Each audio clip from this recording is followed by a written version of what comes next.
Dr. Jekyll and Mr. Hyde were the same person. And if you are getting out of a relationship with someone who was psychologically abusive to you, who is maybe high in narcissistic traits or psychopathic traits, and you are struggling to reconcile the two sides of that person, that's called traumatic cognitive dissonance, and this video is for you.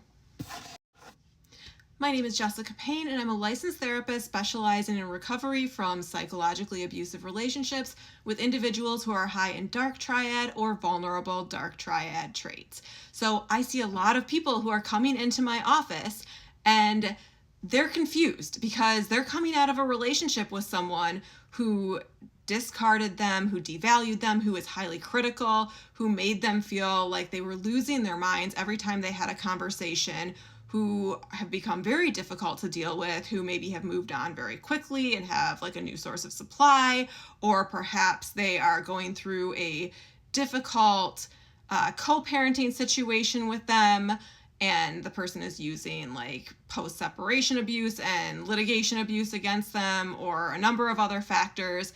And then they have the person that they fell in love with, the person who was charming, who seemed to be their soulmate.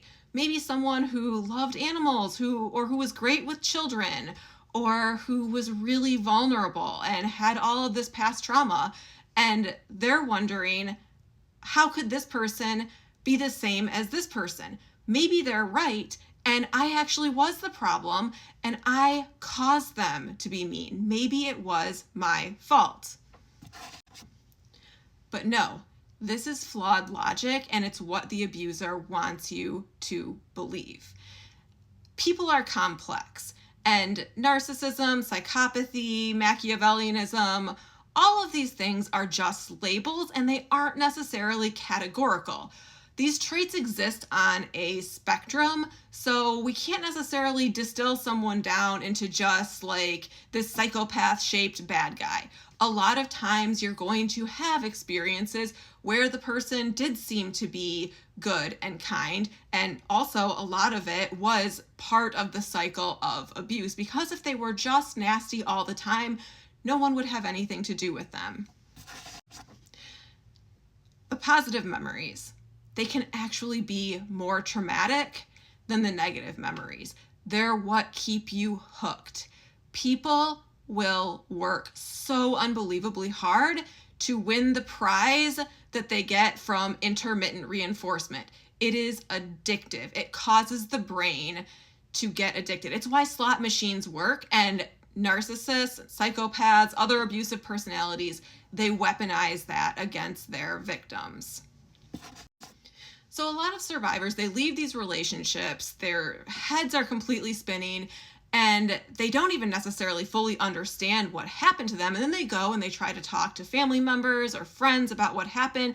And it's really isolating a lot of times because people don't fully get it. A lot of times this abuse is so subtle. It's almost like high school mean girl stuff, where it's like, yeah, it's unpleasant and you recognize it when it's happening to you. But if you call the person out on it, or if you say it to someone else, there's kind of like this plausible deniability that exists. And a lot of times people who haven't been through it, they just don't understand it. So one of my goals of therapy, probably the first goal, is psychoeducation. Giving my clients the language, the terminology to understand these types of dark triad traits and the covert abuse tactics that they have been going through. This gives them the language to describe it and to fully understand, and to stop going back and forth between, well, they were bad and then they were good.